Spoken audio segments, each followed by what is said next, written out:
technology has highly removed the need for necessity. We are actually depending so much on our technology that we don't want to venture more into what we know and applying it. Due to technology and creative minds of our youth, they have been able to come up with interesting games such as Temple Run, Dr. Drive, and many others you know. Taking you away from the Great Debaters Contest and bringing you to the Connect Edition. I am Austin Yumbok. And I am Mariam Bashar. Welcome to the show. We have our panel here of former debaters, former pros in all matters of argument and debate. And today we'll be discussing on whether technology advancement have stifled creativity among the youth. I'll have the panel introduce themselves. Hello, I'm Julie Kiruma from Jigot Karen, Sexual Science. I love people. I'm Shinina Muthiora, a former student at Kenya High School. I am a biomedical engineering student, and a fun fact about me is I love math. Math? Yeah. Okay. I am Effie Loisa Kinyi, an alumni of St. George's Girls Secondary School, current student at Daystar University, undertaking international relations, and I hate math. That's a fun fact about me. Okay. My name is Ron Simiu, a student at Kenyatta University studying medicine. Fun fact about me, I used to like math. Okay, very well. Proposers basically said, you know what? Technology has gotten us to a point where we don't think for ourselves anymore. We don't problem solve. Everything is so easy. I need to heat food, I put it in the microwave. I need to talk to someone, I text, I call them. Any problem, literally, that you can think of is so easily solved by technology, such that we are lazy. Do you agree with that argument? Yeah. In fact, before they actually answered, one of the main speaker actually stated that man made the machines, and at this very moment, man is the slave of those machines. Hey, so machines make work easier. Is that a bad thing? It makes life easier. And you know, because machines make that kind of work easier, you have more time to do more complicated things, to solve more complex problems. You know, there's so many problems in this world that cannot be resolved by machines. But the further machines are taking over this other, like, what do you need? You don't need to cook. If it can cook for you, you go do your homework, study, and become more productive. Let the machine cook for you. Oh, but don't you think that's being lazy? Like, we're literally just throwing it out there. Oh, it's made to do this for us. Let it do that for us. I don't have to even think about it doing that. Do you starve the day the oven machine, is not working? Yeah. The day it needs to charge. I personally like the machines because it just makes work easier, like Ron has said. It's not about laziness. There's a reason as to why they came about. And a good example is the one for the toilets. Nowadays, when you go to the toilet, there's no need to flush it. You just do your thing, and when you're done, you stand, and it just pops out, the water can. I mean, it flashes itself. Oh, you know, it's interesting, it's fun. You'd actually want to know how these things were made so that you can also make it and make your life more easier. Just the same way I could just sit here, and I'm like, I need food.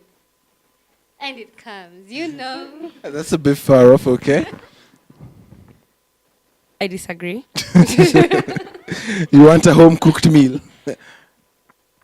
Well, that's good. My point. The oven is at home. Yeah. Still home cooked. Technology has made life easy. True. I've not refused. But don't we need to think to make a better technology than what you're using right now? Mm-hmm. So if, let's say, television, it's a 50-50. My mom shouts about television making you lazy. I thought it was a joke. But now, think about it, your work is just to sit there and just become dumb.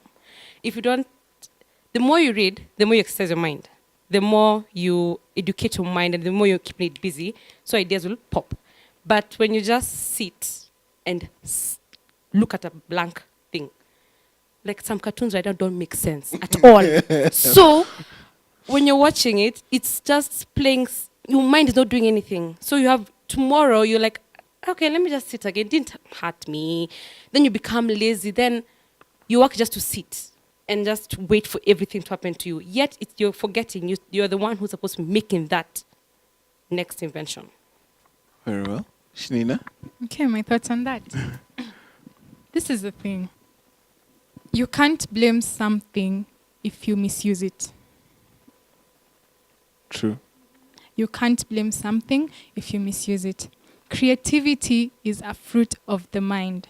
It has nothing to do with external factors. The only thing that external factors does is tear it up.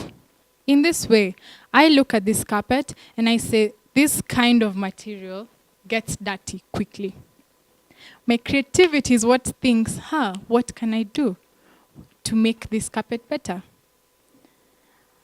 Technology only enhances that, because I'll go over on the internet and I have so many articles of types of materials. I have all that. And when I read that, I see, I can mix this type of material with this type of material, then see what happens. Technology itself is as a result of creativity. And when I see Mark Zuckerberg coming up with Facebook, I think, Facebook has this and this. These are its perks. So that's when creativity is sparked and I say, what can I do to curb this? So it does not kill creativity. If anything, it builds it up. So in essence, you're supporting the opposer's argument that say technology is the conduit to which creative people enhance or amplify their creativity. Yes. And it gives you more exposure to how you can now deal with the creativity that's already inside. It actually gives you that stepping stone of the action part. Okay. Yeah. The opposers also had another interesting argument. They said need and necessity are what drive our creativity. I see a gap somewhere and I feel like I need something to do this, right? And necessity and need for things will never end. So by virtue of that, creativity cannot really be stifled, no matter how much technology you use. So what do you think about that? And do you think that the opposite is also true? We might invent everything until it's like, there's no need for anything else. Sorry, just one thing. There's nothing new under the sun. Okay. Well, the more we come up with different technologies, the more errors we see in whatever we make. Therefore, there's need to look at that error. That is creativity. I see this TV right here, and I feel like I want to make it be a smart TV, like I want to make work more easier. I'll have the urge to go on the internet and Google, what can I do to advance this thing and make it much more easier for people to use. I am being creative. Other than just saying it's laziness, it becomes laziness when you see something and you don't work towards it, or you keep on doing it all the time, and maybe it's not making an impact in your life. The same way I put this mic right here on I'm talking with it, and I feel like there's a much more easier way for me to converse with people other than holding something on my hand. I'd be like, I bet there's something more, or there's more knowledge outside there that I can learn, and maybe come with a handset that I just put it here and I'm talking and I'm able to address a lot of people other than making work harder.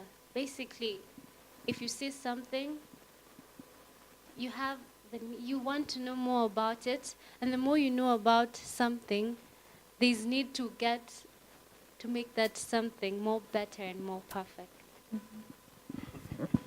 Okay. I believe this. The individual who said the TV is a stupid box was basically lying to us. Most of the things I've learned, like e.g. on astronomy, I've learned through documentaries that I watch on Discovery Channel or Discovery Science. So TV has a lot of knowledge. And even in the area I'm studying, without internet, I'm pretty sure most of the students before weren't as good as us. The internet has unlimited resources. There's nothing you can't get there. If I do not understand the definition of a word, just pop out my phone and Google it. Before you'll need to go to a library, get a dictionary. And that wastes a lot of time. It makes you less productive. And I think there will always be new technology. Just because the propeller engine was invented didn't prevent the jet engine from being invented. So there will always be creativity. Technology isn't stifling it. It's making it easier to invent things. It's exposing you to more people, more minds, more professors from around the world, more lecturers. So you basically become better. Exposure is really important for your creativity. And if you have a creative population, we can go far. I think what you're forgetting is not everyone is the same. That's what kills our nation or other people. Yes, you think, this carpet is beautiful. I need to make it better so that it can stop getting dirty. Someone else won't think of that. I didn't think of that. So it's not everyone who's always creative. You get? And it's not everyone who is always self-driven. You have to push them. Long time ago, we didn't have this technology. And that's what made people think. Or the stiffness competition made them start saying how we need to create things. But right now, there's someone who's saying, I cannot force Shina to make it and I'll just enjoy it. Yeah, like we're just like, oh, S7 itatoka. Yeah, like, iPhone 7 is chucking. What a proof. You're not We can go even swim with thinking, it. okay, why am I using the iPhone? Exactly. What's different? What can I do? Not everyone is the same. So that's why I'm okay with technology. I actually use technology to educate myself. But not everyone thinks the same. There are other people who just sit. Okay. Sorry. I just wanted to ask just a quick yes, no, because of what she said. How many here feel that even if maybe not entirely, technology has to some extent made you complacent and comfortable? Yeah? It has made me so chill. I mean, with life. I know I'm guilty of that. Okay, that's straight. Yeah. Okay. Fine. We're saying it's not stifled creativity, or it's actually motivated us to be more creative. Look at it this way. Yeah. I am of the opinion that with that argument, you can attack it by saying, fine, it's not stifled creativity, but it has made the creativity available less authentic. You understand? It's less original. Because now, with that technology, you can replicate things, maybe tweak a little bit, replicate them, and then you have something you can call new. Yeah? So the creativity here is not what you can create, it's what tiny little thing can you tweak to make it look yours. You understand? What do you think? I agree with you. There's this movie I watched just the other day called Joy. It's about a lady who was cleaning one day at a boat, a glass broke, and then she was using a mop. So while she was squeezing the mop, her hands cut because of the glasses. Then she sat down and started inventing a mop that you don't have to use your hands to squeeze the water out, or you don't have to touch it. Yeah. Exactly. So you can, and she doesn't use technology. If you look nicely, it was just plastic. Just as plastic paper, you just have to turn it to bring it up and because she didn't have to use the technology to use, which is true. Even our smartphones right now we use. What's the difference between S6 and S7? Just a waterproof. And yet you'll see everyone running for it because it's a new phone. It's just a small, people are just lazing just to see, okay, now let's put a fingerprint and we'll call it a new inventory. It's just a fingerprint. You've not changed the iOS, you've not changed the operating system. It's just the same thing, just a fingerprint, which has just need a system to do that. Okay, I know. Ron thinks that is a big advancement. That's why I think it's lessened our thinking. It's lessened our thinking. Okay, so we're going to go for break after our parting shot from Julie, and stay tuned.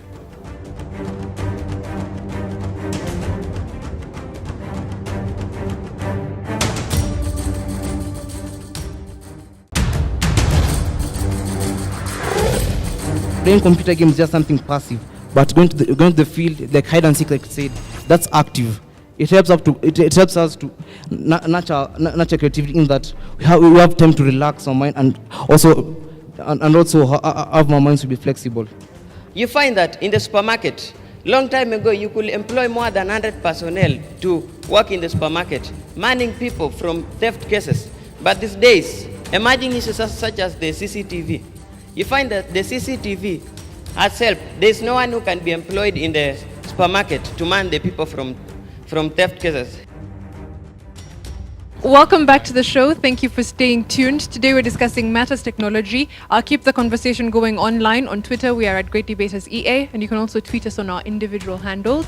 Over the break, Ron was just raring to go. He has something he wants to tell Julie.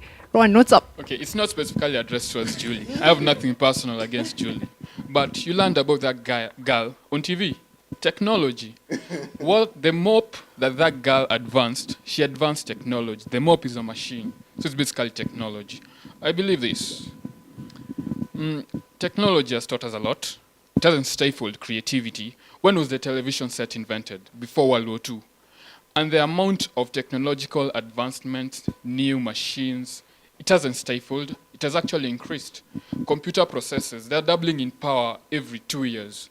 That is advancement. NASA, what they're doing in space, that's incredible.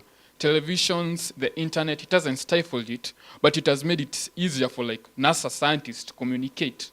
A scientist from Russia will Skype a scientist from the US, and they'll communicate. And us as Africans, we have been exposed to technology which we don't have in our country, but now we can see. Because of technology, we see what they're doing in other countries. But that motivates us. It will make us better.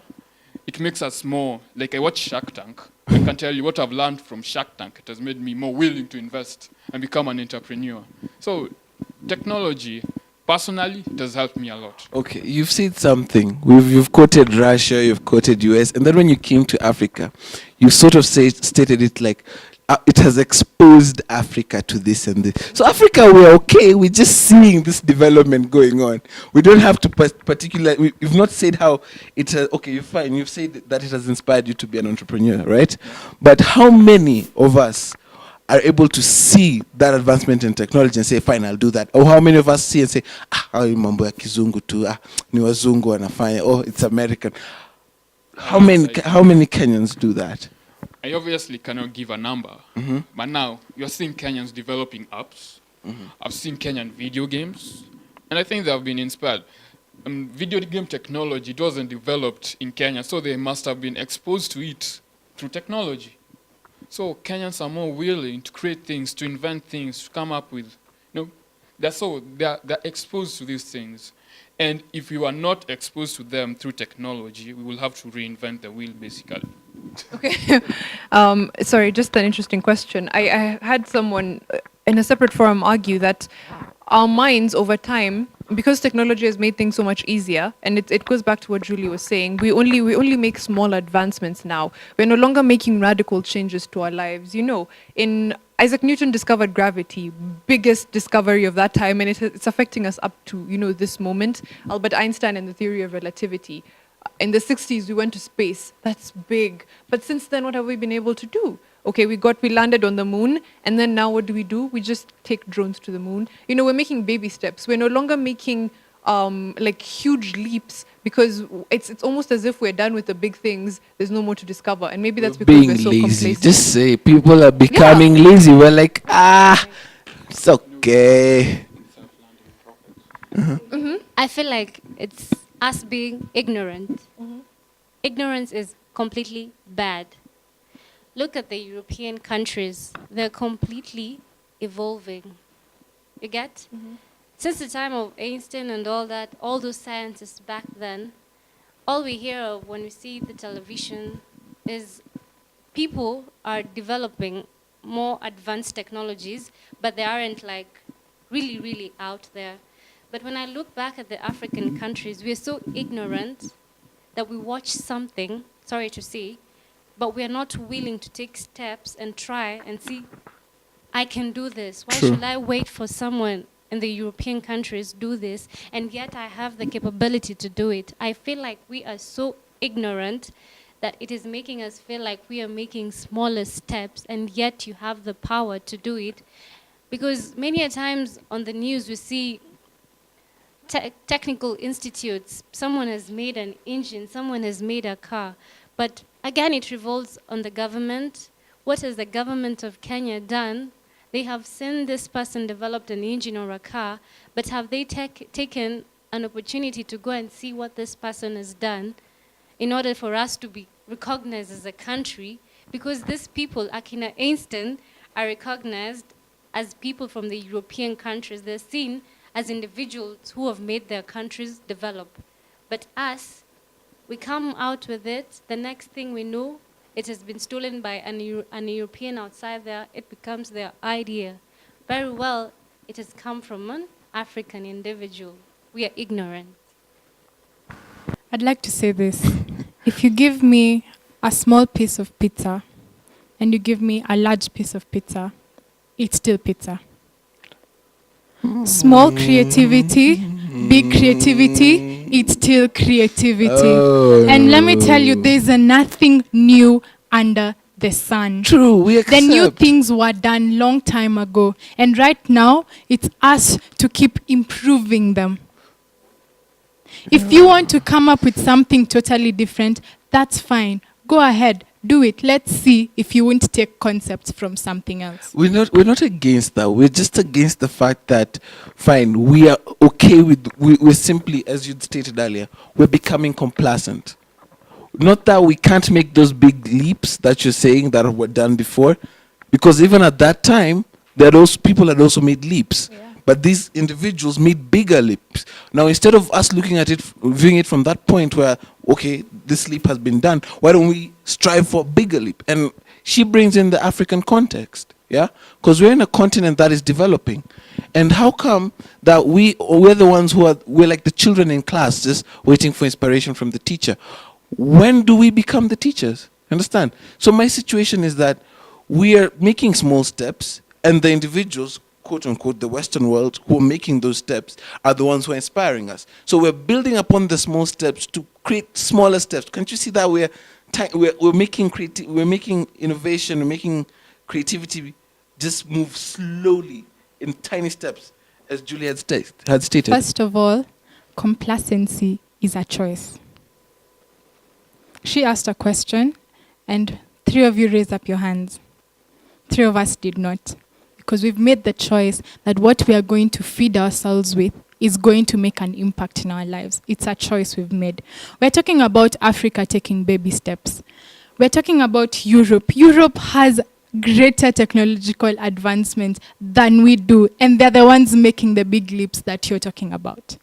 So are you saying that it has curbed their creativity, yet you're still saying that they have greater creativity than we are, that they're taking bigger steps than we are? I think this whole thing has to do with your mind. This whole thing has to do with your mind. Your life has to do with what is in your mind. The decisions that you make every day, what you feed yourself with every day. You can't blame something for what you're not doing. Okay. Oh, and I don't know. Let me throw a spanner into the works. I think what Austin was saying, and what I was also saying before, is it's not necessarily about, even when you take about even the aspect of, when you take off the aspect of European countries versus African ones and developed world versus not so developed world, as a race, the whole human race, we don't seem to be making as big headway as big as we used to. You know, the Wright brothers made a plane. The next person made a rocket, right? That could take you to another planet, to the moon, to Mars. By now, we should be in other galaxies if we were to work at the same pace. Fine, you can say maybe the information is not yet ready and we're not supposed to be exposed. And given that we have so much more than we did then, they did so much with so little, we are doing so little with so much. Exactly. I do, I do understand when you say technology, when you say ideas and idea. But let's come back to your pizza issue. Pizza is pizza. True, we're not refused. But which one will you take to satisfy you? Exactly. Exactly. You will take the large one so that you can feel satisfied. Isn't that true? So True. the big leap. So the big leap is one which is going to bring a big difference in the country. That's why he's trying to tell you, look at it in another perspective. Let's give Ron a final word. He's burning before we wrap up. Okay, I was actually burning, to be honest. You guys are saying the amount of innovation and creativity and the technological advancement that we are doing today is not as great as before, which is not true. Okay, you talk about Einstein's theory. Okay, Einstein was here recently, or even, he didn't die that long ago. You know, the Hindenburg particle, it's maybe even a greater discovery than like the laws of gravity. And it's something that was discovered recently. You know, presently we have self-landing rockets. I'm not talking about the space shuttles. Yeah. The rockets that can go to the moon and land. Okay, they haven't made one that will go to the moon, but there are 2 companies with rockets which can land. And like the Cassini, the Hubble telescope and the Cassini space probe, they have done a lot more than the moon missions could ever accomplish. And a lot more is being put into astronomy and physics, quantum mechanics. There's a lot of advancement, and I don't think we can compare it to the advancement before the 60s and 50s. We are going far. And you're talking about intergalactic travel. I'm telling you, we are closer than they could ever imagine. Okay. What you have accomplished right now, the scientists in the 60s, some of them even thought would be impossible, and they wouldn't believe in those theories we have right now. Maybe even teleportation is going to be impossible. I've actually just thought of another possibility. Perhaps now the amount of discoveries and inventions that we're making are so many that we might not give them the same respect, that we did. Because maybe if we're discovering one major thing every 10 years, and now we've moved on to discovering 10 major things every year, of course it's not going to be as big a deal, yeah? Yeah, that's also another aspect. But thank you for a very lively discussion. We'd like to thank all you viewers at home for tuning in and keeping and staying with us. Join us next time. I have been your host, Mariam Bishar. And I am Austin Yumbok. Catch you next time.